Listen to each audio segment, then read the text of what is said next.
देवाची पायी घी मना उडी, नको धावू ओढी इंद्रियांचे। सर्व सुख तेथे होती एक वेळे, न सरती काळे कल्पांतीही। जाणे येणे खुंटे धावो एर झार, न लगे डोंगर उसंतावे। सर्व सुख तेथे होती एक वेळे, न सरती काळे कल्पांतीही। सांगणे ते तुझ इतुकेची आता, मानी धनकांता विषतुल्य। सर्व सुख तेथे होती एक वेळे, न सरती काळे कल्पांतीही। तुका म्हणे तुझे हाती उपकार, तुका म्हणे तुझे हाती उपकार। उतरो हा पार भवसिंधू, सर्व सुख तेथे होती एक वेळे, न सरती काळे कल्पांतीही। प्रस्तुत प्राप्त समय आजच्या या प्रवचन रूपी सेवेकरिता घेतलेला अभंग देऊचे सुप्रसिद्ध साधू वैराग्याचे महामेरू जगद्गुरु जगद्वंदनीय श्री संत महंत श्रीमंत श्री तुकाराम महाराज आणि श्री महाराजांच्या गाथेतील या ठिकाणी महाराज या प्रस्तुत अभंगातून आपल्याला ओळख करून देतात, मार्गदर्शन करतात। 84 लक्ष जीवयोनीमध्ये जो सर्वश्रेष्ठ नरदेह आहे तो नरदेह आपल्याला प्राप्त झालेला आहे, तो मनुष्यदेह आपल्याला मिळालेला आहे। आपण या ठिकाणी कार्य करत असताना 4 गोष्टी लक्षात ठेवायच्या आहेत, 4 गोष्टींचं स्मरण ठेवायचं आहे। एक म्हणजे भगवंताचं स्मरण ठेवायचं आहे, देवाचं स्मरण ठेवायचं आहे। दुसरं म्हणजे संतांची आठवण ठेवायची आहे, संतांचं स्मरण ठेवायचं आहे। तिसरं म्हणजे आईवडिलांची आठवण ठेवायची आहे, आईवडिलांचं स्मरण ठेवायचं आहे। आणि चौथं, मी ह्या जगातून जाणार आहे याची पण आठवण ठेवायची आहे, बरं का। या सगळ्या गोष्टींची आठवण आपण ठेवायची आहे। देवाची आठवण आपण याच्यासाठी ठेवायची आहे की देवाने आपल्याला हा नरदेह दिलेला आहे, बरं का। हा मनुष्यदेह देवाने आपल्याला दिलेला आहे। विशेष म्हणजे मनुष्यदेह देऊनही इंद्रिय व्यवस्थित दिलेली आहे। डोळ्याने आपण पाहू शकतो, कानाने ऐकू शकतो, तोंडाने बोलू शकतो, पायाने चालू शकतो, हाताने काम करू शकतो। सगळी इंद्रिय आपल्याला व्यवस्थित भगवंताने दिलेली आहे की नाही। आणि दुसरं, नरदेह देऊन, इंद्रिय व्यवस्थित देऊन भगवंताच्या कृपेने कुठेही विकत न मिळणारं आयुष्य भगवंताने आपल्याला दिलेलं आहे की नाही। देवाने आपल्याला काय दिलेलं आहे? आयुष्य दिलेलं आहे। नरदेह मिळालेला आहे, इंद्रिय पण धडधाकट आहेत, पण आयुष्यच नसतं तर बसलो असतो आपण इथे, ऐकू शकलो असतो आपण हे प्रवचन। नरदेह दिलेला आहे, इंद्रिय पण आहेत, पण आयुष्यच नसेल तर। म्हणून नरदेह दिलेला आहे, इंद्रिय दिलेले, आयुष्य दिलेले भगवंताने आपल्याला। म्हणून ह्या आयुष्यामध्ये आपण काय करायचं आहे तर जगद्गुरु तुकोबा म्हणतात, देवाची पायी घेई मना बुडी। कोणाला शिकवण दिलेली आहे? मनाला शिकवण दिलेली आहे, बरं का, मनाला। कारण आपलं सगळं काही जे आहे ना ते कोणाच्या हातात आहे? आपण बोलतो माझ्या हातात आहे, पण मनावरचं कंट्रोल गेल्यानंतर आपल्या हातात काहीच राहत नाही। मनाने जर ठरवलं तर आपल्या हातात काहीच राहत नाही, राहते काही। म्हणून मग या ठिकाणी जगद्गुरु तुकोबा म्हणतात, घेई मना बुडी। मना तिथे बुडी घे, है की नाही। देवाची पायी घेई मना बुडी, नको धावू उडी इंद्रियांची। इंद्रिय सांगतील तशी धावपळ करू नको, इंद्रियांच्या मागे धावू नको, इंद्रियांच्या मागे लागू नको, आहे की नाही। का तर अर्जुनाला इंद्रियांबद्दल ओळख करून देताना भगवंत म्हणतात, इंद्रिय जे जे म्हणती ते तेची जे पुरुष करती, ते तरलेची न तरती विषय सिंधू, बरं का।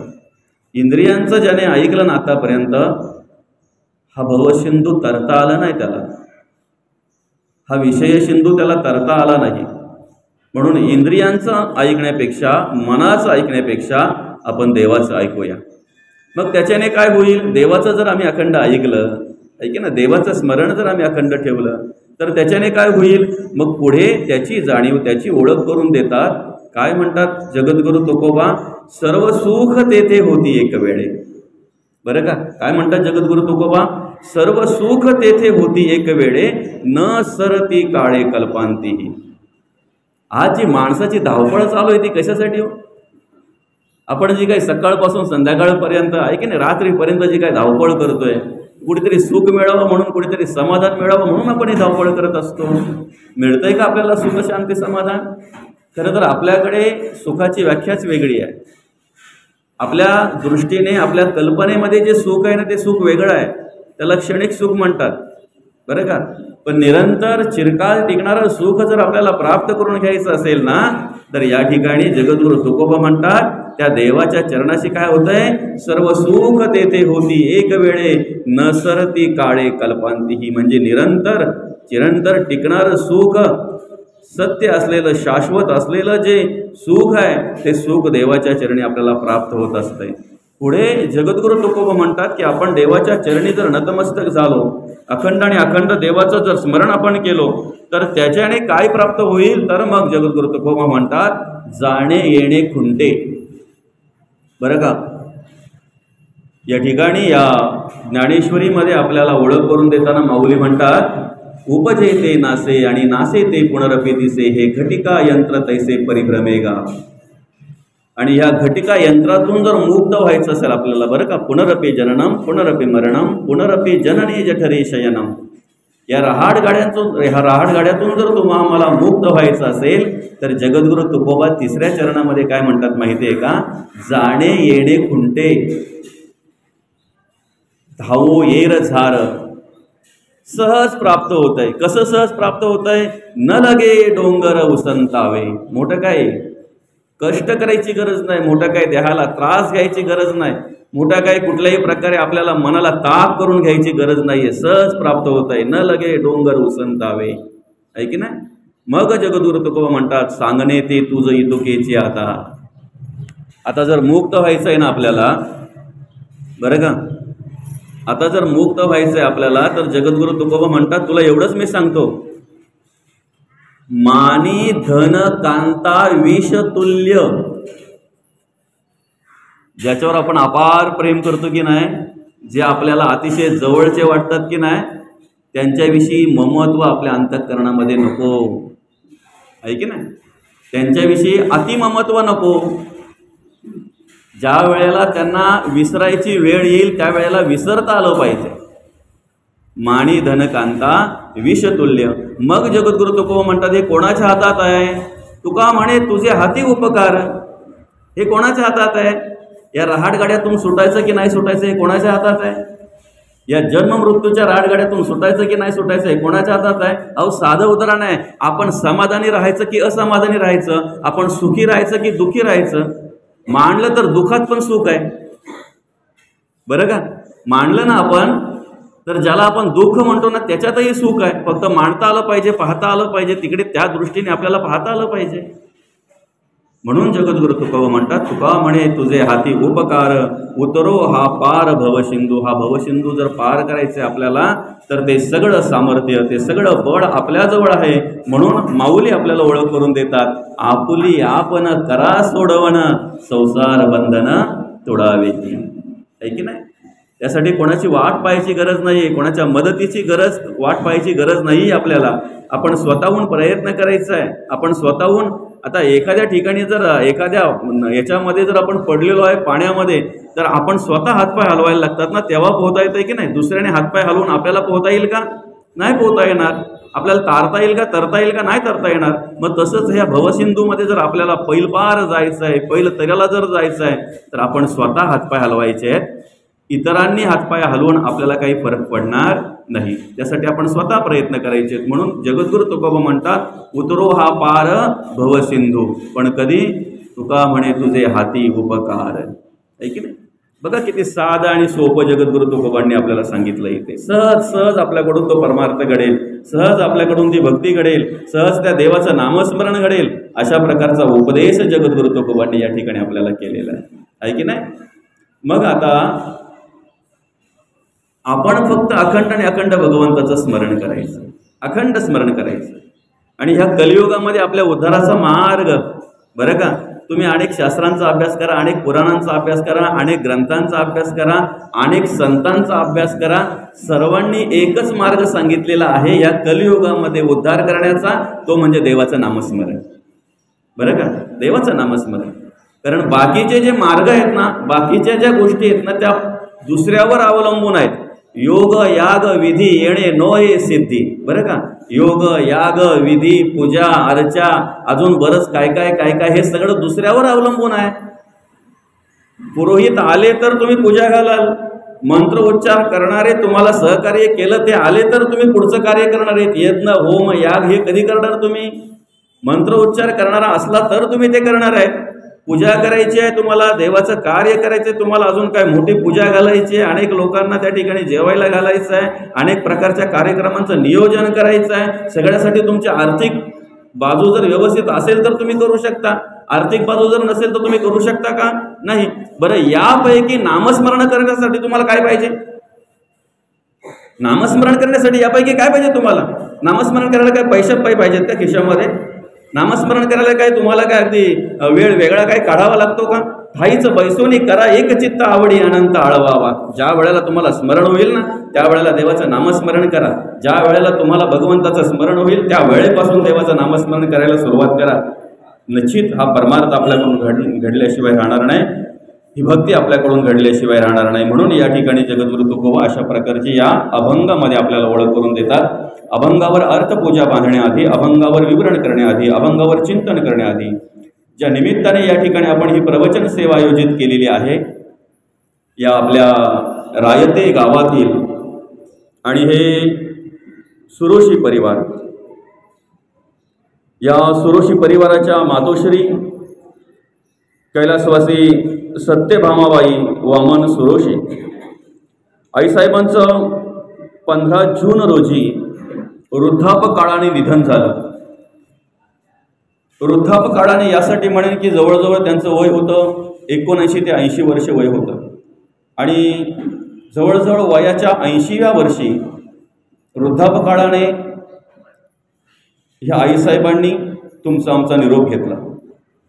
खरं तर आईची माया काय असते, आई या शब्दामध्ये किती सामर्थ्य आहे. ज्या वेळेला आई असते ना तेव्हाच त्याची ओळख करून घ्यायची आहे. आई गेल्यानंतर मग कळतं आहे आई या शब्दामध्ये काय सामर्थ्य आहे. आत्मा आणि ईश्वर या दोघांचंही सामर्थ्य एक वटलेलं स्थान म्हणजे आई. आत्मा आणि ईश्वर या दोघांचं एकत्रितरित्या स्मरण करण्याचं, पूजन करण्याचं, नामस्मरण करण्याचं, स्मरण करण्याचं साधन म्हणजेच आई.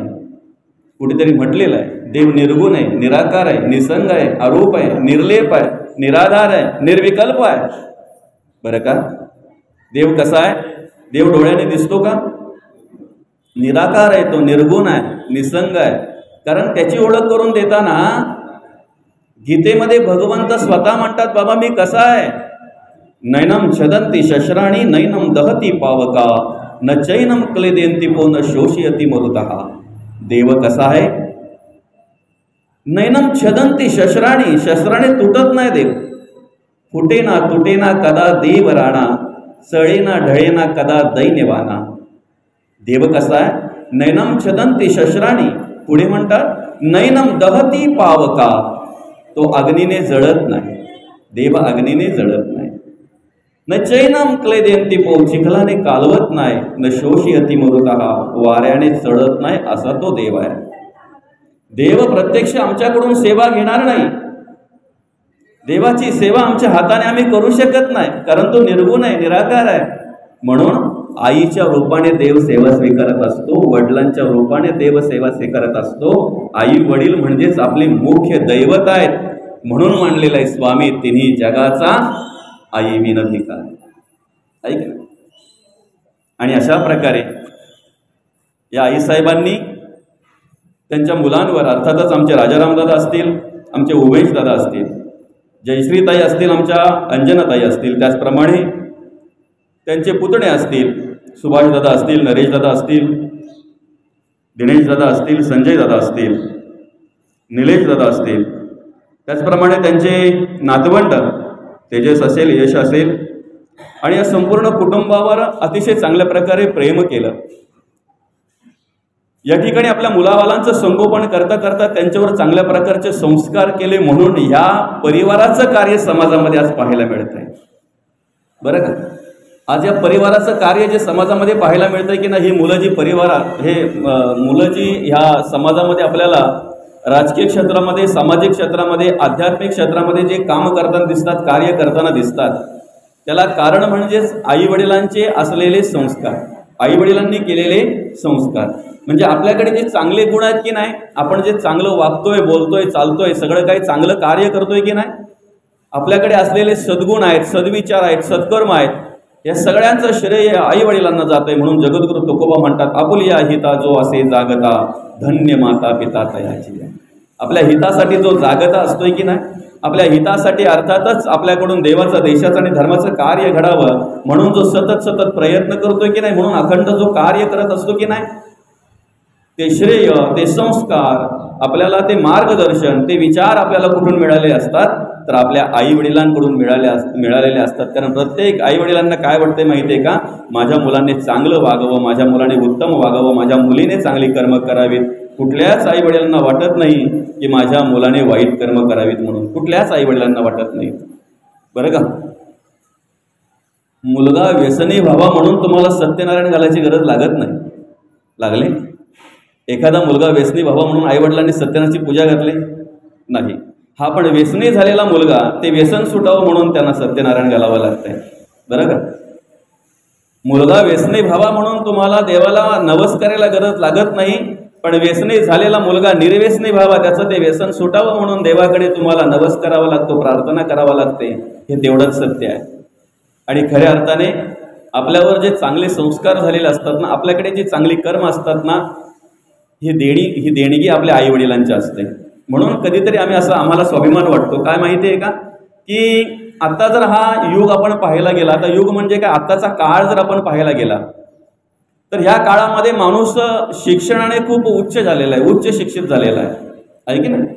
म्हणजे शिक्षण बऱ्यापैकी आहे, पैसा अडका पण माणसाकडे बऱ्यापैकी आहे, धन दौलत बऱ्यापैकी आहे, सगळं काही बऱ्यापैकी आहे. पण सांगू का, पैशाने जरी श्रीमंत झाला असेल ना, तरी मनाने मात्र गरीब आहे, मनाने गरीब आहे. कारण पूर्वीचं प्रेम, पूर्वीचा जिव्हाळा, पूर्वीची जी काही संस्कृती, ती संस्कार होते, ती संस्कृती आणि संस्कार आता पाहायला मिळत नाही. एखादा पाहुणा जर पूर्वी घरी आला ना, तर त्याला एवढा आग्रह व्हायचा, अतिथी देवो भव, जेवल्याशिवाय जाऊ नको.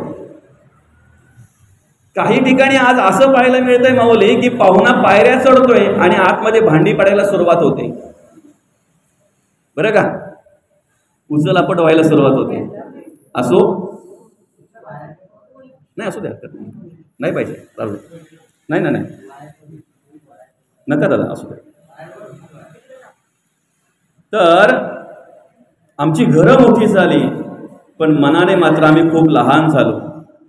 आणि तुम्हाला जर दान पुण्य करायचं असेल ना, बरं का, तर शास्त्रातही असंच सांगितलेलं आहे, तृप्त झालेल्या 50 माणसांना जेवायला घालण्यापेक्षा ज्याला गरज आहे अशा 5च माणसांना जेवायला द्या. शास्त्रच सांगितलेले दादा. बरं का, आपण आपल्याकडे एखादा मोठा कार्यक्रम जर असेल ना, आपल्याकडे जर एखादा मोठा कार्यक्रम असेल, हा विषय आपला शास्त्रातही असं मांडलेलं आहे, असं सांगितलेलं आहे की तुमच्याकडे एखाद्या चांगल्या मंगल कार्याच्या निमित्ताने, आनंदाच्या कार्याच्या निमित्ताने आपण जेवण करतोय की नाही, अनेक माणसं जेवायला यावीत, जेवून जावीत, तसं नियोजनही आपण करतो. बरोबर आहे की नाही. अनेक माणसं म्हणजे काही वेळेला 1000 माणसं जेवायला जेवून जातात, हजारो माणसं जेवून जातात. ठीक आहे, चला, आहे की नाही. पण जेवल्यानंतर, पंगत संपल्यानंतर तुमचं मंडप सोडता सोडता तुमच्या गुलाबजामला नाव ठेवणारे, तुमच्या भाजीला नाव ठेवणारे, तुमच्या डाळीला नाव ठेवणारे, अशी 1000 माणसं जरी तुम्ही जेवायला घातली तरी त्याच्यातून तुम्हाला पुण्य मिळेल की नाही मिळेल ते सांगू शकत नाही. ती कल्पना तुम्ही करायची आहे, मी सांगण्यापेक्षा. बरोबर आहे की नाही. पण ज्याला खरोखर गरज आहे अन्नाची, अशा माणसाला जर तुम्ही जेवायला दिलं ना दादा, तर तो जाता जाता तुम्हाला आशीर्वाद देऊन जात असतो, आशीर्वाद देऊन जात असतो. तृप्तीचा ढेकर देता देता तो बोलत असतो, अन्नदाता सुखी भव. त्याच्यातून पुण्य मिळत असतं, त्याच्यातून पुण्य मिळत असतं. आणि हे आता संस्कार आहेत नाही, संस्कृती आहे ना, फार कमी पाहायला मिळते आपल्याला. आणि म्हणून मी जिथे जिथे जातो ना तिथे तिथे काय सांगतो माहिती आहे का, तुमची संपत्ती, तुमची प्रॉपर्टी, बरं का, तुमचा पैसा अडका जेवढा काळजीपूर्वक तुम्ही सांभाळताय की नाही, त्यापेक्षा काळजीपूर्वक तुमच्या घरातली वृद्ध माणसं सांभाळा. तीच आपली खरी संपत्ती आहे. कारण आपले संस्कार कोणाकडे पाहायला मिळतात. अहो, तुमच्या गावात आजही तुम्हाला अशी काही माणसं पाहायला मिळतील, अशा काही महिला पाहायला मिळतील आजीच्या वयाच्या, त्यांच्या दिराला दिसत नाही पण तरी सुद्धा त्यांच्या समोर त्या पलंगावर बसणार नाहीत. तुम्ही बसू नका असं म्हणणं माझं नाहीये, मुळीच नाहीये. मान मर्यादा संस्कार, बरं का. तुम्हाला सांगू का, रावणाची हिंमत नव्हती सीतामाईला हात लावायची. होती हिंमत? रावणाची हिंमत होती सीतामाईला हात लावायची? का हात लावला बरं? लक्ष्मण रेषा ओलांडली म्हणून. बरोबर आहे की ना? लक्ष्मण रेषा ओलांडली म्हणून रावण सहज सीतामाईला घेऊन जाऊ शकला. ती लक्ष्मण रेषा म्हणजे आमच्या समाजाने, आमच्या संस्कृतीने, आमच्या धर्माने लावून दिलेली ती रेषा आहे, संस्कारांची, संस्कारांची रेषा. बरं का. तुमच्या घराण्यात, तुमच्या कुटुंबामध्ये ज्या काही रीती रिवाज आहेत त्या पाळल्या पाहिजेत, सांभाळल्या पाहिजेत, त्या टिकवल्या पाहिजेत. बरं का. आणि ह्या जर टिकवल्या ना तर पुढच्या पिढीकडे पाहता येईल, पुढच्या पिढीकडे ते दिसतील, अन्यथा दिसणार नाहीत. पूर्वी असं म्हणतात, आमच्या गावामध्ये ना एक शिक्षक राहायचे. बरं का. आम्ही शाळेत जायच्या पण अगोदर एक शिक्षक राहायचे, निकुंभ गुरुजी म्हणून होते. ते गुरुजी आमच्या गावात राहायचे, कारण त्यावेळेला कसं जाण्या येण्याचं साधन नव्हतं, त्यामुळे मग जेणेकरून शिक्षक गावात राहायचे. ते गुरुजी म्हणतात, एकदा काय संध्याकाळच्या वेळेला छिडी हातात घेऊन गावामध्ये जर फेरफटका मारायला निघाले ना, आई, एकही पोरगा रस्त्यावर तुम्हाला दिसणार नाही, एकही दिसणार नाही. आता गुरुजींच्या थोबाडीत हाणणारी पोरं आज विद्यार्थी आपल्याला पाहायला मिळतात. राहिली संस्कृती? हां, तुमच्याकडे पण होते ना, कारण त्यावेळेला कसं येणं जाणं नव्हतं, त्यामुळे मग ते आठवणा तुम्ही. बरोबर आहे की नाही? नुसतं गुरुजी आले एवढा जरी धाक दाखवला ना, ते दिसायला पण नको. नुसत्या घरच्यांनी सांगितलं ना, तेव्हा गुरुजी आले, तर तो पटकन जाऊन जसा असेल तसा उलटा तर उलटा पुस्तक घेऊन बसायचा. येईपर्यंत सुलटा करायचा तो, पण पुस्तक हातात आहे एवढं दिसलं पाहिजे. धाक होता.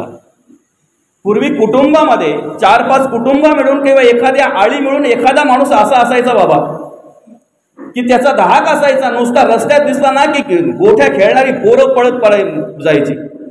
जो रस्ता मिळेल त्या रस्त्याने पळायची ती. बाबा आले पळा. आता बाबाच्या जवळ चुना मागणारी मुलं आहेत. बाबा तंबाखू माझी, चुना तुमच्याकडून मिळेल का? कुठे रे, काय कुठे काय काय शिकतोय आम्ही आणि काय आमची संस्कृती आहे? बघा ना, काय संस्कृती आहे. आम्ही खूप अभ्यास केला म्हणजे परमार्थिक झालो का? आम्ही खूप ग्रंथ वाचले म्हणजे परमार्थिक झालो का? आम्ही लोकांना शिकवायला लागलो म्हणजे आम्ही पक्के ज्ञानी झालो का? अहो, आज काही ठिकाणी परिस्थिती अशी पाहायला मिळते की जेव्हा आईला आई दिसत नाही, हो दिसत नाही, तिला बिचारीला, त्या वृद्ध आजीला दिसत नाही, तशा अवस्थेमध्ये बिचारी भांडी घासते. आणि सून कुठे जाते काय माहिती, तिचं तिला माहिती. लोकांना शिकवायला कुठे काय, अजून काय काय काय काय परिस्थिती.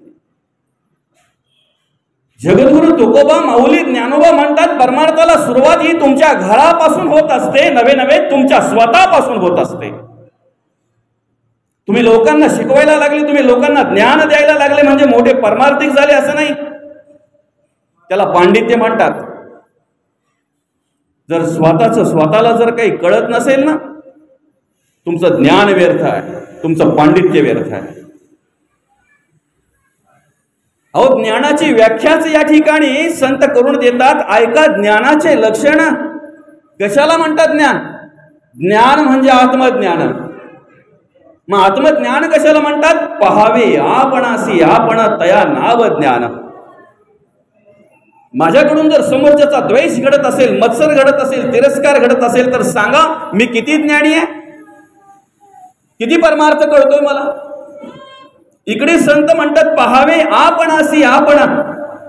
जगाने काय करावं, जगाने कसं राहावं यापेक्षा मी काय करतोय हे महत्वाचं. मी काय करतोय? मी जर निर्व्यसनी असेल तर लोकांना शिकवू शकतो. माझ्याकडे जर कुठल्याही प्रकारची वाईट वृत्ती नसेल तर मी शिकवू शकतो. माझ्याकडे कुठल्याही प्रकारचा वाईट विचार नसेल तर मी सांगू शकतो, मला अधिकार आहे. पण मीच माझ्या आई बहिणींकडे जर वाईट नजरेने बघत असेल तर माझा सांगण्याचा अधिकार आहे का? माझा बोलण्याचा अधिकार आहे का? मला जर नको नको त्या प्रकारची व्यसनं असतील, माझा सांगण्याचा अधिकार आहे, माझा बोलण्याचा अधिकार आहे. आणि म्हणून परमार्थाला सुरुवात ही आपल्यापासून होत असते. आपल्याला स्वतःला सुटायचं आहे, आपल्याला स्वतःला मोकळं व्हायचं आहे. आपल्याला अतिशय वेळ कमी आहे, त्यामुळे आपण पुढे पुढे सरकू, बरं का. कबीर महाराज ज्या वेळेला रस्त्यातून चालले होते ना,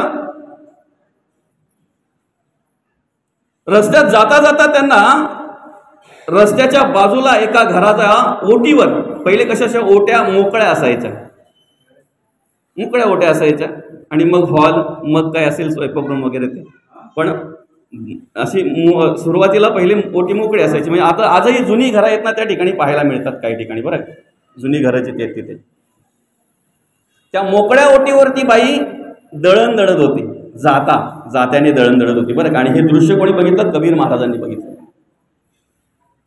कबीर महाराजांची नजर ज्या वेळेला तिकडे गेली ना, त्यावेळेला ते निरीक्षण करायला लागले. ती बाई ते धान्य घेते, त्या मधल्या जागेमध्ये, त्या होलामध्ये टाकते, आणि मग ते जाता ते फिरवते, खुंटा फिरवते.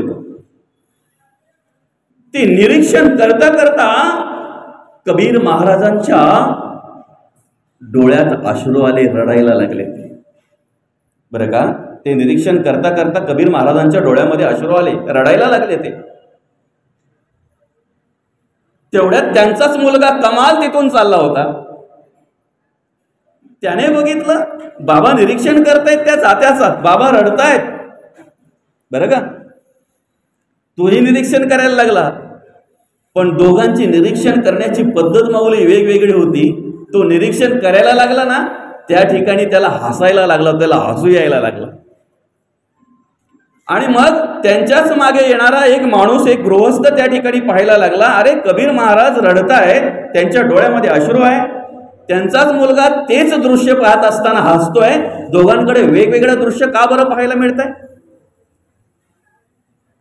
माणसाची पाहण्याचा दृष्टिकोन जसा असेल ना, तसं सगळं काय दिसतंय माऊली, बरं का. आपण कुठला विचार करतोय ना, आपल्या विचार सारणीवर सगळं आधारित आहे, बरं का. विचार सारणीवर सगळं आधारित आहे. म्हणजे काही ठिकाणी वाईट वागणाऱ्या माणसांकडेही काही चांगले गुण असतात, ते घेत असतात. तिथून आपण काय शिकतो हे महत्वाचं आहे. दत्तगुरूंनी 24 गुरु केले, दत्तगुरूंनी अनेक गुरु केले, पण 24 गुरूंची यादी भागवतामध्ये नाथ महाराजांनी सांगितलेली आहे. त्या 24 गुरूंमध्ये अनेक आहेत, पक्षी आहेत, प्राणी आहेत, पंचभूत आहेत, काही माणसं पण आहेत. ज्यांच्याकडे जे शिकायला मिळालं ना, तो माझा गुरु. जो जो जयाचा घेतला गुण, तो म्या गुरु केला जाण. गुरुसी आले अपारपण, जग संपूर्ण गुरु दिसे, बरं का. पाहण्याचा दृष्टिकोन प्रत्येकाचा वेगवेगळा असतो. तुम्ही काय, तुमची विचार सारणी आहे त्याच्यावर सगळं अवलंबून आहे. परमार्थामध्ये तुमचा किती विश्वास आहे, कशा पद्धतीने तुम्ही परमार्थाकडे पाहता, त्याच्यावर तुमची निष्ठा अवलंबून आहे. सांगू का? साधं उदाहरण बघा. एकदा एका रिक्षामध्ये, तुम्ही उशीवरून कधी खडवलीला गेलात का? पळेगाववरून खडवलीला कधी गेलात? आता चढाव आहे बघा, पळेगाव सोडल्यानंतर तसा मोठा चढाव आहे, नाही की नाही. आता इथलं तुमचं उदाहरण दिलं असं, इथला चढाव मला माहित नाही, असू द्या. तर ज्या वेळेला त्या रिक्षामध्ये अनेक माणसं बसलेली, आता आपल्याला माहिती आहे रिक्षावाले पण बिचारे, आता कसं एवढ्या लांब जायचं, पेट्रोल जर असेल तर तेवढं पेट्रोल पण महाग झालेलं आहे, म्हणून तेवढी शीट भरली तर ते निघतात, नाही तर निघत नाही. पुढे 2 मागे 4 प्लस ड्रायव्हर, अशा प्रकारे ते शीट भरून त्या चढावाला लागल्यानंतर, ज्या वेळेला ती चढावाला लागली रिक्षा, त्यावेळेला ती जरा गुरगुर करायला लागली. तेवढ्यात तो चढाव चढला, काय गाव आहे तुम्हाला माहिती आहे, फळेगावचा तो चढाव चढला की नाही, पुढे एक गाव आहे, छोटा गाव आहे, बोंगलपाडा म्हणतात त्याला. तिथे माणसांचा पेट्रोल पंप होता पहिले, बरं का. तिथे पहिले माणसांचा पेट्रोल पंप होता. माणसांचा पेट्रोल पंप कळतो ना तुम्हाला? माणूस चार्जिंग करतो, केला जातो तिथे, असं नाही का? अख्खा दिवस जरी तो नांगराच्या मागे थकला ना, बरं का, पार पेंगळेपर्यंत जरी तो थकला ना, तरी जरा चार्जिंग झाला ना का उभ्या गावाची गाडी देतो तो. बरं असू द्या, चला ठीक आहे. नेमका त्या पेट्रोल पंपावर जाणारा माणूस थोडी लागलेला होता अगोदरच, बरं का, आणि अजून त्याला थोडंसं चार्जिंग करून घ्यायचं होतं म्हणून तो निघाला होता, त्या रिक्षामध्ये बसला होता. पण ज्या वेळेला रिक्षा त्या चढावाला लागली की नाही, त्यावेळेला ती जरा गुरगुर करायला लागली. जशी गुरगुर करायला लागली ना, तसा हा पटकन बोलला, रिक्षा काय चढणार नाही तुझी, बोलतो 100% अर्ध्यावर जाईल ना, बंद पडेल.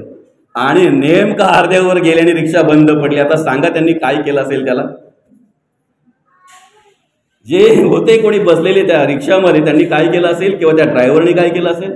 तू इथल्या इथं उतर. त्याला कुठल्या तोंडाचा बोलतात? काहीतरी बोलतात ना त्याला. जसं बोलेल तसं होतंय, खराब काहीतरी बोलला का तसंच होतंय. हे चल उतर, तू अमुक तोंडाचा आहेस, तू जसा बोलला ना तसाच झाला. बरं झाला. तर हे तुम्ही व्यवस्थित ऐकलं ना. दुसऱ्या दिवशी तीच रिक्षा, शीट वेगळे, पण त्यात आपल्या गावखेड्यावर येतात बघा, जटा बिटा वाढवलेले, दाढ्या बिड्या वाढवलेले, आहे की नाही? गावखेड्यावर येतात की नाही ते भगवे ड्रेस घातलेले मागायला. त्यातल्या एक बसला होता, तो पण तसाच बसला होता. तीच रिक्षा होती, तशीच ती गुरगुर करायला लागली. आणि गुरगुर करायला लागल्याबरोबर फक्त त्याची बोलण्याची टोन्स वेगळी होती, बोलण्याची पद्धत वेगळी होती. बहुतेक रिक्षा चढणार नाही वाटतं, अर्ध्यावरच बंद पडेल. आणि अर्ध्यावर बंद पडल्यानंतर सगळ्यांनी दर्शन घेतलं त्याचं. बाबा रिक्षा चढणार नाहीये, अगोदरच तुम्हाला कसं कळलं? अरे तुझी आधीच गुरगुर करत होती दादा. समोरच्या परिस्थितीकडे आपण कशा दृष्टीने पाहतोय ना, कुठल्या विचाराने पाहतोय ना, याच्यावर आपली निष्ठा, याच्यावर आपला विश्वास अवलंबून असतो, बरं का? आणि म्हणून काय झालं माहिती आहे का? कबीर महाराज त्या दृष्टीने पाहत होते म्हणून त्यांच्या डोळ्यामध्ये अश्रू आले. कमाल वेगळ्या दृष्टीने पाहत होते म्हणून ते हसत होते. पण जाणारा गृहस्थ मात्र काय विचारतोय माहिती आहे का? कबीर महाराज, अहो तुम्ही तो जाता ते दळण दळल्याला जे काही आहे क्रिया तीच पाहताय, तुमच्या डोळ्यामध्ये अश्रू. त्यावेळेला कबीर महाराज बोले, अरे बघणारे, जो त्या जात्याच्या दोन्ही तळ्यामध्ये सापडला ना, त्याचा पीठ पीठ करून ठेवतात रे, पीठ पीठ करून ठेवतात. अशीच अवस्था म्हणे माणसाची असते रे. जो कळी आणि काळाच्या या दोन्ही जात्यांच्या मध्ये सापडला ना, काम क्रोध लोभ मद मत्सर दंभ संशय चिंता असूया अद्वया भावना कल्पना इष्णा वासना आशा ममता तृष्णा यांच्या सगळ्यांच्या मध्ये जो सापडला ना, त्याचं नाव पण शिल्लक ठेवत नाही रे, नाव पण शिल्लक ठेवत नाही म्हणे. आणि ते दृश्य पाहून म्हणे मला रडू आला रे, ती अवस्था पाहून मला रडू आला रे. ते जे भरडले जातात ना, त्या दाण्यांकडे बघून, त्या धान्याकडे बघून मला खूप वाईट वाटलं रे. पण तेवढ्यात त्या कमालाला विचारलं म्हणे, अहो तुम्ही का हसताय? त्यावेळेला त्याने सांगितलं, बरोबर आहे, जे दोन्ही तळेच्या मध्ये सापडले त्यांचं पीठ झालं जाते, त्यांचं नाव पण शिल्लक राहत नाही. पण जे मधल्या दांडीच्या जवळ, त्या मधल्या खुंट्याच्या जवळ राहतात की नाही, जो मधला खुंटा सोडत नाही ना, जात्याला आधार असलेला खुंटा, बरं का? पृथ्वी आप तेज वायू आणि आकाशी पंचभूत आम्हाला कार्य करताना दिसतात, पण ती कोणाच्या आधाराने कार्य करतायत? त्यांना आधार कोणाचा आहे? आज 84 लक्ष जीवयोनी या ठिकाणी कार्य करताना दिसते, पण ही 84 लक्ष जीवयोनी कार्य करण्यासाठी आधार कोणाचा आहे? ज्याचा आधार आहे त्या भगवंताला जर आम्ही सोडलं नाही ना, तर निश्चित आमचा उद्धार झाल्याशिवाय राहणार नाही. ही ओळख जगद्गुरु तुकोबा पहिल्या चरणामध्ये आम्हाला करून देतात. आणि या ठिकाणी जगद्गुरु तुकोबा ओळख करून देताना काय म्हणतात माहितीये का? देवाची पायी घेई मना बुडी, नको धावो बुडी इंद्रियांस. काय म्हणतात जगद्गुरु तुकोबा? आम्ही देवाच्या चरणाशी स्थिर राहिलो पाहिजे, आम्ही देवाच्या चरणाशी एकरूप राहिलो पाहिजे. सर्वप्रथम ज्या देवाच्या चरणाशी आम्हाला एकरूप राहायचं आहे ना, त्या देवाची ओळख आम्ही घेतली पाहिजे. तो देव असा आहे, निर्गुण आहे, निराकार आहे, निसंग आहे, अरूप आहे, निर्विकल्प आहे, निराधार आहे, निसंग आहे. नैनम शदंती शस्त्राणी नैनम दहती पावकान जैनम क्लेदेंती कोण शोषयती मरुतः. अशा प्रकारचा तो देव आहे आणि त्या देवाच्या चरणी जर आम्हाला राहायचं आहे तर बघा ना, मग आम्ही कोणाच्या चरणी राहिलो पाहिजे, आम्ही कोणाच्या संगतीला राहिलो पाहिजे, आम्ही कोणाची संगत केली पाहिजे. मग त्याची ओळख करून देत असताना संत काय म्हणतात माहिती आहे का? शास्त्रामध्ये असं मांडलेलं आहे, देव स्वतः म्हणतात कृतामध्ये, त्रेतामध्ये आणि द्वापारामध्ये मी स्वतः कार्य करण्यासाठी येणार आहे. मत्स्य, कूर्म, वराह, नृसिंह, वामन, परशुराम, राम, कृष्ण, बौद्ध, कल्की अशा प्रकारे दशावतारामध्ये मी स्वतः कार्य करणार आहे भगवंत म्हणतात. पण कलियुगामध्ये मात्र मी साधू पुरुषांच्या रूपाने कार्य करणार आहे. काय म्हणतात भगवंत? कलियुगामध्ये मी कार्य करताना साधू पुरुषांच्या रूपामध्ये करणार आहे, सत्पुरुषांच्या रूपामध्ये करणार आहे, संतांच्या रूपामध्ये करणार आहे. आणि म्हणून तर आपण म्हणतो तुकिता तुळनेसी ब्रह्म तुकासी आहे. प्रत्यक्ष ब्रह्माचं कार्य म्हणजे जगद्गुरु तुकोबांचं कार्य म्हणजे ब्रह्माचं कार्य, जगद्गुरु तुकोबांचं कार्य म्हणजे देवाचं कार्य, जगद्गुरु तुकोबांचं कार्य म्हणजे प्रत्यक्ष भगवंताचं कार्य. आणि म्हणून तर आपण म्हणतो लोपले ज्ञान जगी हित नेणती कोणी अवतार पांडुरंग नाम ठेविले ज्ञानी. काय म्हणतोय आपण? प्रत्यक्ष पांडुरंगाचा अवतार म्हणजेच माऊली ज्ञानोबा, नाम ठेविले ज्ञानी. पण ईश्वरी ज्ञान देणारा तो ईश्वरच ना, पांडुरंग परमात्म्याचाच अवतार ना. म्हणून मानलेलं आहे की जे लोभलेलं ज्ञान पुन्हा एकदा प्रत्येकाच्या अंतःकरणामध्ये, प्रत्येकाच्या पिंडामध्ये निर्माण करण्यासाठी, ते जागृत करण्यासाठी, त्या विचारांचा प्रसार आणि प्रचार करण्यासाठी, धर्माचं, देवाचं आणि देशाचं कार्य करण्यासाठी त्या भगवंतालाच प्रत्येक वेळेला यावं लागतंय. आणि म्हणून आपण अखंड काय करायचं आहे तर त्या संतांच्या चरणी राहायचं आहे. देवाच्या चरणी म्हणजे अखंड संतांच्या चरणी नतमस्तक व्हायचं. देवाच्या संगतीला राहायचंय म्हणजे संतांच्या संगतीला राहायचं आहे. संतांच्या संगतीला राहिल्यानंतर आम्हाला काय मिळणार आहे? सज्जन को सज्जन मिला तो हो गया दो दो बात, कबीर महाराज म्हणतात. संतांच्या संगतीला जर आम्ही राहिलो तर निश्चित आमच्याकडे सद्गुण प्राप्त होतील, सत्कर्म प्राप्त होतील, सद्विचार प्राप्त होतील. आम्ही जगद्गुरु तुकोबांचा संघ करावा, आम्ही माऊली ज्ञानोबांचा संघ करावा, आम्ही नाथ महाराजांचा संघ करावा, शांतीब्रह्म नाथ महाराजांचा संघ करावा, आम्ही संत शिरोमणी नामदेव महाराजांचा संघ करावा. पण या ठिकाणी या संघ करताना, या ठिकाणी हा विचार करताना, या ठिकाणी त्यांच्या पाऊलावर पाऊल ठेवून चालण्याचा प्रयत्न करत असताना जर जगद्गुरु तुकोबांचा विचार आम्ही करत असू ना तर जगद्गुरु तुकोबांकडे असलेलं वैराग्य आमच्या अंतःकरणामध्ये निर्माण झालं पाहिजे. जगद्गुरु तुकोबांकडे असलेला ज्ञान, त्याचा विचार आम्ही केला पाहिजे. जगद्गुरु तुकोबांकडे असलेला तो परमार्थ, ती भक्ती, त्याचा विचार आम्ही केला पाहिजे. माऊली ज्ञानोबांचा विचार जर आम्ही करत असू ना तर माऊली ज्ञानोबांकडे असलेलं ज्ञान, माऊली ज्ञानोबांकडे असलेली ती निष्ठा, ती श्रद्धा, तो विश्वास त्याप्रमाणे आमच्या अंतःकरणामध्ये जागृत झाला पाहिजे. शांतीब्रह्म नाथ महाराजांचा जर आम्ही विचार करत असू तर ती असलेली नम्रता, आमचा राग शांत व्हावा म्हणून घरातल्यांना प्रयत्न करावा लागतो. आणि शांतीब्रह्म नाथ महाराजांना राग यावा म्हणून लोकांना प्रयत्न करायला लागायचा. हा त्यांच्यात आणि आमच्यात फरक आहे. आमच्याकडे निर्माण झालेला राग शांत व्हावा म्हणून घरातल्यांना प्रयत्न करावा लागतो, शेजाऱ्यांना प्रयत्न करावा लागतो, कुटुंबातल्या लोकांना प्रयत्न करावा लागतो. पण शांतीब्रह्म नाथ महाराजांना राग यावा म्हणून लोकांनी प्रयत्न केला. पण तरी कधी त्यांच्या अंतःकरणामध्ये तो क्रोध, तो राग कधीच निर्माण झाला नाही, कधीच नाही. आणि म्हणून नामदेव महाराजांचा जर आम्ही विचार करत असू ना तर संत शिरोमणी नामदेव महाराजांची जी भक्ती, त्याचा विचार आम्ही केला पाहिजे. काय निष्ठा असेल, काय श्रद्धा असेल. पांडुरंग परमात्मा जेवत नाहीत म्हणून मीही जेवणार नाही. त्या पांडुरंग परमात्म्याला जेवायला लावायचं आहे, त्याला बोलवायचं आहे. काय निष्ठा असेल ती, काय श्रद्धा असेल, काय विचार असतील. आणि हे विचार जर आमच्या अंतःकरणामध्ये असलेत ना तर निश्चित आमच्या अंतःकरणामध्ये बदल झाल्याशिवाय राहणार नाही, परिवर्तन झाल्याशिवाय राहणार नाही. आणि म्हणून प्रवचन जे आहे ना ते परिवर्तनासाठी आहे, कीर्तन जे आहे ते परिवर्तनासाठी. आपण मनोरंजन म्हणून जर त्याच्याकडे बघत असू तर कधीच परिवर्तन होणार नाही. टाइमपास म्हणून कीर्तनाकडे किंवा प्रवचनाकडे जर आम्ही पाहत असू ना दादा तर परिवर्तन होणार नाही, आमच्यात बदल होणार नाही. जगद्गुरु तुकोबांनी 4-4.5 हजार अभंगाची गाथा आम्हाला दिली, परिवर्तनासाठी दिली, आमच्यामध्ये बदल घडावा म्हणून दिली. केवळ ज्ञान प्राप्त करून लोकांना शिकवण्यासाठी नाही, केवळ पांडित्य आणून आणि पांडित्य जगामध्ये मिरवण्यासाठी नाही. एक एक अभंगाचा अभ्यास करून आम्ही आमच्या अंतःकरणामध्ये अमूल्य असा बदल करून घ्यावा.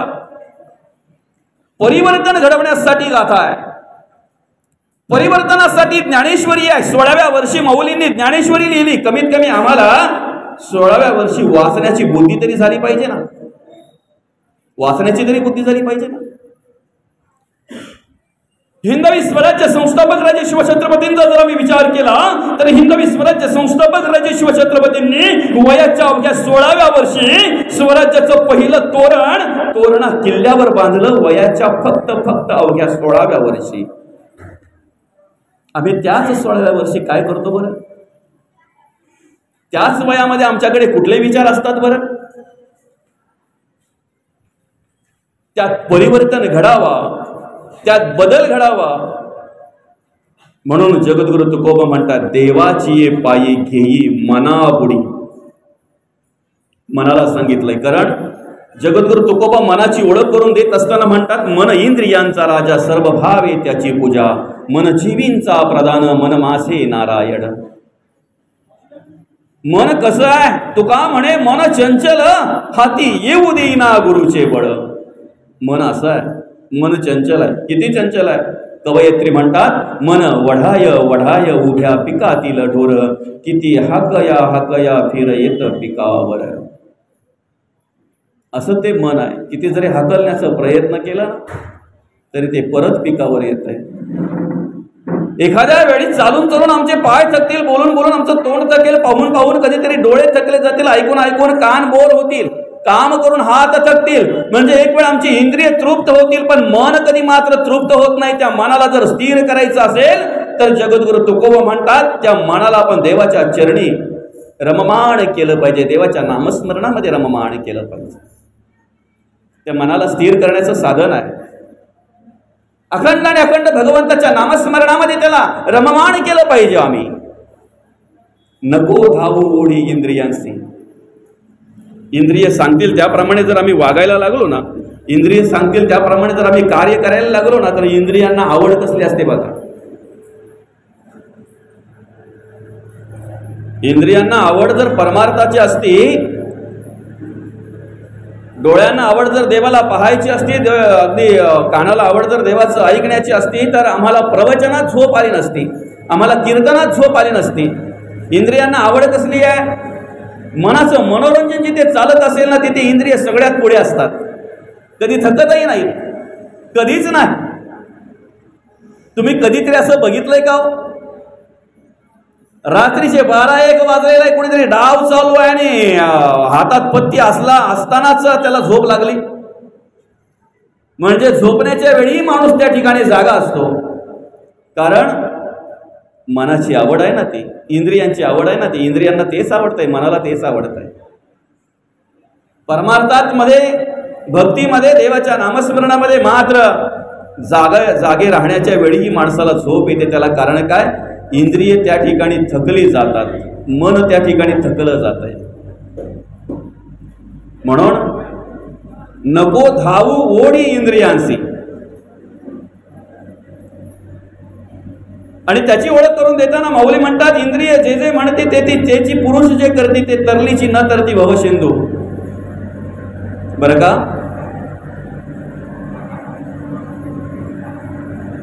ब्रह्मदेवाने आपल्या अंगापासून सुंदर अशी श्री निर्माण केली. अर्थात ब्रह्मदेवाची मुलगी. आणि सांगितलं म्हणे, जो पृथ्वीला पहिले प्रदक्षिणा पूर्ण करेल ना, त्याच्याशी त्या मुलीचं मी लग्न लावून देईन म्हणून. बरं का? सुंदर होती, रूपवान होती, तरुण होती. काय सांगितलं?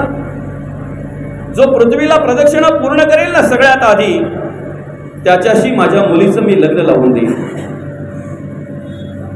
आणि बरेचसे निघाले पृथ्वीला प्रदक्षिणा मारायला, ती मुलगी मिळावी म्हणून, ती शिळे मिळावी म्हणून. बरं का? तिच्याशी लग्न व्हावं म्हणून बरेच पृथ्वीला प्रदक्षिणा मारायला निघाले. सांगू का, त्यामध्ये इंद्र पण होता. इंद्र पण होता त्यामध्ये. पण इंद्र धावता धावता पळता पळता मध्ये त्याला गौतम ऋषी भेटले आणि गौतम ऋषींनी विचारलं, म्हणे अरे एवढी सगळी पळापळ कशासाठी चाललेली आहे, एवढे सगळे धावपळ कशासाठी करतायत? मग त्यांनी सांगितलं, म्हणे असं असं आहे, ब्रह्मदेवाची मुलगी आहे अहिल्या, बरं का, सुंदर आहे, रूपवान आहे, तरुण आहे. तिचं लग्न जो पृथ्वीला प्रदक्षिणा पूर्ण करेल ना, अगोदर जो पहिला येईल ना त्याच्याशी लावून देणार आहे. आणि झालं तेवढं फक्त ऐकलं गौतम ऋषींनी. गौतम ऋषी गेले आणि गाईला 5 प्रदक्षिणा पूर्ण केल्या, कारण गोमातेला प्रदक्षिणा पूर्ण केल्यानंतर एक पृथ्वीला प्रदक्षिणा पूर्ण होते. गोमातेला प्रदक्षिणा पूर्ण झाली म्हणजे पृथ्वीला प्रदक्षिणा पूर्ण झाली. 5 वेळा गोमातेच्या भोवती प्रदक्षिणा मारल्या त्यांनी आणि जाऊन ब्रह्मदेवापुढे उभे राहिले. अहिल्याचं लग्न गौतम ऋषींशी लावून दिलं, बरं का. तो कार्यक्रम संपता संपता त्या ठिकाणी धाप लागलेला, दम लागलेला इंद्र पोहोचला आणि पाहतो तर काय. मग तो म्हणतोय मी सगळ्यात पुढे होतो, माझ्या पुढे तर कोणच नव्हता. हा ऋषी तर म्हणे मला मध्येच कुठेतरी भेटलेला, तो तर आमच्या रांगेत कुठे दिसलाच नाही, त्याच्याशी तुम्ही लग्न लावून दिलं. आणि मग सांगितलं, दादा गोमातेला जर प्रदक्षिणा पूर्ण केली तर पृथ्वीला प्रदक्षिणा पूर्ण केल्याचं त्या ठिकाणी भाग्य लाभत आहे. आणि एक नाही तर 5 प्रदक्षिणा पूर्ण केल्या ह्या गौतम ऋषींनी, म्हणून अहिल्याचं लग्न गौतम ऋषींशी लावून दिलं. पण हा राग कोणी मनात ठेवला? इंद्राने, बरं का. आणि मग पुढची हकीकत आपल्याला माहिती आहे, पुढची गोष्ट आपल्याला माहिती आहे. गोष्टीमध्ये आपल्याला अधिक वेळ घालवायचा नाही, फक्त काय आपलं म्हणणं आहे माहिती आहे का, इंद्रिये जे जे म्हणती ते तेची जे पुरुष करती ते तरलेची न तरती विषय सिंधू. इंद्राला जर भग पडू शकतात, बरं का, बाकी बऱ्याच गोष्टी आहेत त्या. आणि या कलियुगाचं वर्णन करत असताना ना या सगळ्या गोष्टी त्या ठिकाणी वर्णन केलेले आहेत. काय काय होणार आहे त्या पद्धतीने आज प्रत्यक्ष पाहायला मिळत आहे. म्हणजे शास्त्रामध्ये जे सांगितलेलं आहे ना ते फक्त आपण पाहत राहावं, ऐकत राहावं, वाचत राहावं, समोर ते डोळ्यामध्ये दिसतं. ह्या कलियुगामध्ये आपल्याला काय काय पाहायला मिळणार आहे. मुलगा बापाचा वैरी होईल, बरं का. त्याच्या पुढे बरंच काय काय सांगितलंय. बहीण भावाचं लग्न लागेल, आताशी माऊस बहिणीपर्यंत आलंय, माऊस बहिणीपर्यंत आलंय, बरं का, आत्या बहिणीपर्यंत आलंय, होईल ते. पण हे सगळं थांबवायचंय आम्हाला, म्हणून हा परमार्थ आहे, म्हणून हे प्रवचन आहे, म्हणून हे कीर्तन आहे. परिवर्तनासाठी आहे कीर्तन, प्रवचन कशासाठी आहे? ह्या सगळ्या गोष्टी आम्हाला थांबवायच्या आहेत. संतांना या सगळ्या गोष्टी थांबवायच्या आहेत. अधर्म आचरण थांबवायचं आहे, अनितीने जे वागणं आहे ते थांबवायचं आहे, धर्म आचरण उभं करायचं आहे, नीतीने वागणं उभं करायचं आहे, परमार्थ धर्माचे संस्कार आणि संस्कृती निर्माण करायची आहे. म्हणून हा प्रवचन आहे, म्हणून कीर्तन आहे. मग त्यासाठी आम्ही काय केलं पाहिजे? मनाची आवड जाणली पाहिजे, मनाची आवड काय ती ओळखली पाहिजे, त्या मनाला बाजूला केलं पाहिजे. नको धावू मना, इंद्रियांप्रमाणे जर आपण वागायला लागलो तर नाही जमणार. म्हणून या ठिकाणी म्हणलेले देवाची पायी घे मना बुडी, नको धावू ओढी इंद्रियांशी. मग जर आम्ही अखंड आणि अखंड देवाच्या चरणी जर स्थिर राहिलो, अखंड आणि अखंड जर आम्ही देवाच्या नामस्मरणामध्ये जर रममार राहिलो तर आम्हाला कशाची प्राप्ती होईल? मग त्याची ओळख पुढच्या चरणामध्ये जगद्गुरु तुकोबा करून देतात. सर्व सुख तेथे होती एक वेळे, न सरती काळे कल्पांती. हे सगळ्या प्रकारचं सुख त्या ठिकाणी असणार आहे. फक्त ते सुख आम्ही प्राप्त करून घेण्यासाठी कशा पद्धतीने वागतोय, जगतोय याला महत्व आहे. कशा पद्धतीने त्या ठिकाणी आम्ही कार्य करतोय याला महत्व आहे. कारण कसं असतं माहिती आहे का, आमच्या अंतःकरणामध्ये काय आहे ना याच्यावर सगळं अवलंबून असतंय. किचनमध्ये जे शिस्त आहे तेच ओटीवर येत आहे, बरं का. किचनमध्ये जर चहा असेल तर ओटीवर चहाच येईल, त्याची कॉफी कशी होईल? अंतःकरणामध्ये जे आमच्या शिस्त आहे ना तेच आमच्या ओटीवर येत आहे. तुमचा ब्राह्मण सांगतोय, ब्राह्मण हा बरं का, तिकडं झालं नाही तर कुठेतरी. 4 वर्ण इथे सांगितलेले, मानेपासून वर ब्राह्मण, मानेपासून खाली इथपर्यंत क्षत्रिय, क्षत्रियाची कर्म इथे आहेत, इकडे वैश्य, पोट, सगळा व्यापार कुठे चालतो माणसाच्या, सगळा व्यवहार कुठे चालतो, आणि कमरेपासून खाली शूद्र, कारण शूद्राची सगळी कर्म कमरेपासून खाली आहेत. अंतःकरणामध्ये आमच्या काय शिस्त आहे ना, याच्यावर आमची कर्म आधारित आहेत. म्हणून सकाळी उठल्याबरोबर आम्ही काय करतोय माहिती आहे का? घरातला कचरा काढतोय. बरोबर आहे? जेवढा आम्ही घरातला कचरा काळजीपूर्वक काढतोय ना, तेवढा अंतःकरणातला कचरा जर काळजीपूर्वक काढला तर आमचं आयुष्य सुंदर झाल्याशिवाय राहणार नाही, मात्र निश्चित. आम्हाला घरात कचरा आवडत नाही, पण आमच्या मनात किती कचरा याचा विचार आम्ही करत नाही. आमच्या अंतःकरणामध्ये किती कचरा याचा विचार आम्ही कधीच करत नाही. आमच्या एखाद्या कपड्यावर डाग पडू नये म्हणून आम्ही किती काळजी घेतोय, बरं का? आमच्या एखाद्या कपड्यावर डाग पडू नये म्हणून आम्ही किती काळजी घेतोय. त्यापेक्षा विशेष काळजी जर आम्ही आमच्या चरित्रावर डाग पडू नये म्हणून घेतली ना, तर आमचं चरित्र सुंदर होऊन जाईल, आमचं आयुष्य सुंदर होऊन जाईल. पण त्याचा विचार आम्ही करत नाही, त्याचा विचार आम्ही करत नाही. परमार्थाला सुरुवात ही आमच्यापासून होत असते, भक्तीला सुरुवात ही आमच्यापासून होत असते. ज्या वेळेला आमच्या अंतरीचा भगवंत निवांत राहील ना, असं म्हटलेलं आहे, जया अंतरी भगवंत अचल राहिला निवांत, तो स्वभावे जे बोलत ते ब्रह्मनिरूपण. त्याला ब्रह्मनिरूपण म्हणतात, त्याला ब्रह्मवाक्य म्हणतात. ज्याच्या अंतःकरणाचा अंतरी असलेला भगवंत निवांत बसलेला आहे. त्या भगवंताला आवडतील अशी कर्म करतोय, त्या भगवंताला आवडेल असं बोलतोय, त्या भगवंताला आवडेल असं ऐकतोय, त्या भगवंताला आवडतील अशा प्रकारे त्याचे पाय हात पाय सगळे इंद्रिय कार्य करतायत. अशा प्रकारे जर आमच्याकडून घडत असेल तर निश्चित आम्ही जे बोलतोय ना, त्याला ब्रह्मवाक्य म्हणतात, त्याला ब्रह्मनिरूपण म्हणतात. आणि ते घडावं म्हणून आम्हाला सत्संगाची गरज आहे. ते कार्य आमच्याकडून घडावं म्हणून आम्हाला संतांच्या संगतीची गरज आहे. हे कार्य फक्त संतांच्या संगतीमध्येच प्राप्त होत असतंय, बाकी कुठेही नाही. बाकी कोणी कितीही जरी बोलणं तरी प्रत्येक मनुष्य आज जे काही करत असेल ते स्वार्थासाठी करतोय. किती बघा तुम्ही, किती साधू पुरुष, अजून कोण कोण कोणीही बघा, कोणाचा जरी आपण विचार केला ना तरी प्रत्येकाचा स्वार्थ असतो. आज आमच्या ज्ञानोबांविषयी जर बोलायचं झालं, आमच्या जगद्गुरु तुकोबांविषयी जर बोलायचं झालं, शांतीब्रह्मनाथ महाराजांचा जर आम्ही विचार केला, संत शिरोमणी नामदेव महाराजांचा जर विचार केला, सांगा ना, आम्हाला आमच्या जीवनाचा उद्धार करण्यासाठी, आमच्या आयुष्याचा उद्धार करण्यासाठी एवढं सगळं साहित्य, एवढं सगळं वाङ्मय आम्हाला दिलेलं आहे, एवढे ग्रंथ आम्हाला दिले, तेवढे अभंग, एवढ्या ओव्या, एवढे अध्याय आमच्यासाठी निर्माण केलेले आहेत. काय स्वार्थ आहे त्यांचा सांगा? काय मागितलंय त्यांनी आमच्याकडे? 4-4.5 हजार अभंगाची गाथा तुकोबांनी आम्हाला दिली आमच्या उद्धार होण्यासाठी. कुठल्याही प्रकारची अपेक्षा नाही, कुठल्याही प्रकारची आशा नाही आहे, काहीही मागितलं नाही आहे. फक्त एवढंच सांगणं आहे, जे आम्ही कार्य केलं, जे आम्ही धर्माचं देवाचं कार्य केलं, हे कार्य टिकावं, राहावं, शेवटपर्यंत राहावं, चंद्र सूर्य असेपर्यंत हे धर्माचं कार्य अशाच प्रकारे चालू राहावं, हाच अट्टास आणि हाच विचार त्यांचा. त्याच्या पलीकडे काय अपेक्षा आहे त्यांची?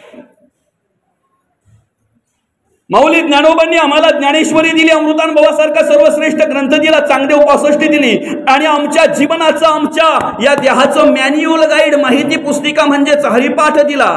हरिपाठाच्या एक अभंगाचा अभ्यास करावा आणि त्या अभंगाप्रमाणे आम्ही चालावं, त्या अभंगाप्रमाणे आम्ही राहावं. निश्चित आमच्या जीवनाचा उद्धार झाल्याशिवाय राहणार नाही. काय मागितलंय हो त्यांनी आमच्याकडे? कसली अपेक्षा केली हो आमच्याकडे त्यांनी? काय मागितलंय? ग्रंथ घेताना आमच्याकडूनच घ्या, तुम्हाला जे पण काही करायचं असेल ते आमच्याकडूनच करा. ज्ञानेश्वरी जर घेतली तर तिचे काही पैसे आमच्या कुटुंबाला द्या, गाथा जर घेतली तर त्याचे काही पैसे आमच्या कुटुंबाला द्या. अरे जाऊन बघा, आजही जगद्गुरु तुकोबांचं जुनं पडकं घर गावातलं. विचारांची श्रीमंती दिली त्यांनी आम्हाला, परमार्थाची श्रीमंती दिली त्यांनी आम्हाला. कसं जगावं, कसं वागावं हे आम्हाला शिकवलं. गोर गरिबापासून तर प्रत्येकाने परमार्थ करण्याचा अधिकार आम्हाला संतांनी दिलेला आहे. जे का रंजले गांजले त्यासी म्हणे जो आपुले, तोची साधू ओळखावा, देव तेचे तेथेची जाणावा. आम्हाला देवाचं कार्य जर करायचंय, आम्हाला साधू पुरुषांचं कार्य जर करायचं आहे, त्यांची व्याख्या सांगितलेली आहे ना. जे का रंजले गांजले त्यासी म्हणे जो आपुले. कसेही असा रे, कुठल्याही कर्माचे असा, कुठल्याही कर्मातले असा, फक्त ज्या वेळेला तुम्ही संतांच्या चरणी येता ना, त्यावेळेला केलेल्या कर्माचा पश्चाताप करा आणि घडणाऱ्या कर्माची उपरती करा. बदल झाल्याशिवाय राहणार नाही, हे मात्र निश्चित आहे. होणारच. कारण तेवढं सामर्थ्याने श्री जगद्गुरु तुकोबांना आम्हाला दिलेलं आहे, माऊली ज्ञानोबांनी आम्हाला दिलेला आहे. बदल होणार. आणि आज लाखो करोडो लोक भक्तीची, मुक्तीची आणि शक्तीची भगवी पताका खांद्यावर घेऊन देवाचं, देशाचं आणि धर्माचं, संस्कारांची आणि संस्कृतीची प्रत्येक पिंडामध्ये निर्मिती व्हावी, प्रत्येकाच्या हृदयामध्ये ते पोचावं, प्रत्येकाच्या घरापर्यंत पोचावं म्हणून कुठल्याही प्रकारे अपेक्षा न करता निरापेक्षेने आजही कितीतरी साधू पुरुष कार्य करताना आम्हाला पाहायला मिळतात. आजही या कलियुगामध्ये सुद्धा जो कलियुगाप्रमाणे वागतोय, जो कलीप्रमाणे राहतोय, जो कलियुगाचं आचरण करतोय, त्याच्यासाठी कलियुग आहे. पण संतांच्या दृष्टीने जर आम्ही बघितलं ना, संतांच्या दृष्टीने जर आम्ही चाललो, वागलो, राहिलो, जो माझ्या प्रत्येक आई बहिणीकडे आई आणि बहीणच म्हणून पाहतोय ना, स्वतःने जे घाम घालून कष्ट करून मेहनत करून जे काही मिळवलेला द्रव्य आहे ते माझं आहे, हक्काचं आहे. ज्याच्या गरजा कमी आहेत ना दादा, त्याला चोरी लबाडी करायची गरज लागत नाही. त्याला चोरी लबाडी करायची गरज लागत नाही, ज्याच्या गरजा कमी आहेत त्याला. माझ्याकडून जर कोणाचा द्वेष घडत नसेल, मत्सर घडत नसेल, तिरस्कार घडत नसेल तर सांगा ना, जी कर्म करतोय ती कलीची, कृताची, द्वापाराची का कुठल्या युगाची? म्हणून आम्ही कुठे आहोत हे महत्वाचं आहे. आमचं अंतःकरण जर स्वच्छ असेल ना, ह्याच अंतःकरणा ठिकाणी प्राण, अपान, व्यान, उदान आणि समान या पंच प्राणापैकी समान वायू या ठिकाणी कार्य करतोय. नाभी समान. आईच्या गर्भात असताना ज्या ठिकाणी सगळ्या प्रकारचं द्रव्य पोचवलं गेलं आपल्याला, श्वास घ्यायला जागा नव्हती, श्वासही तिथूनच दिला. अन्न घ्यायला जागा नव्हती, अन्न पाणी सगळं नाभीतूनच त्या बाळाला पोचवलं जातंय. ती नाभी अंतःकरण पंचकातला, अंतःकरण मन, बुद्धी, चित्त आणि अहंकार या पाचही अंतःकरण पंचकातला अंतःकरण पंचक म्हणजे अंतःकरण हा भाग तिथे आहे. प्राण पंचकातला समान वायू त्या ठिकाणी कार्य करतोय. आणि सांगू का, ज्या चार वाचा मी बोलतोय की नाही, परा, पश्चंती, मध्यम आणि वैखरी, तुमच्या वैखरीत काही यायचं ना, ही परा ठरवते. पर्या नाभिस्थानी उन्मेष वृत्ती, तेची परा जाणी जे श्रोती. ध्वनी रूप पश्चंती हृदयी वसे, कंठापासून नाद झाला मध्यमा वाचा बोली जे त्याला. उच्चार होता अक्षराला वैखरी बोली जे. चारही वाचा, ह्या तीन वाचा ज्या वाच्यावर अवलंबून आहेत ना, ती परा वाचा नाभिस्थानी आहे बरं का. आणि 6 चक्र जे सांगितलेले आहेत, मूळाधार, स्वाधिष्ठान, मणिपूर, अनाहत, विशुद्ध आणि आज्ञा, हे 7 चक्रांपैकी स्वाधिष्ठान चक्र त्या ठिकाणी आहे. म्हणून अधिक आम्ही अंतःकरणाकडे विचार केला पाहिजे, आमच्या स्वतःचा विचार केला पाहिजे. ज्या दिवशी आम्ही स्वतः व्यवस्थित राहू ना, त्या दिवशी आम्हाला जग व्यवस्थित दिसल्याशिवाय राहणार नाही. सुरुवात आम्ही स्वतःपासून केली पाहिजे. आणि म्हणून जे सुख आम्ही बाजूला शोधतोय, जे सुख आम्ही जगात शोधतोय, ते सुख कुठे आहेत या ठिकाणी त्याची ओळख करून देताना जगद्गुरु तुकोबा म्हणतात, सर्व सुख तेथे होती एक वेळे, न सरती काळे कल्पांती. अजून जर आम्ही देवाच्या चरणी नतमस्तक झालो, आम्ही जर संतांच्या चरणी एकरूप राहिलो, आम्ही जर संतांच्या संगतीला जर शेवटपर्यंत राहिलो, तर काय मिळेल आम्हाला?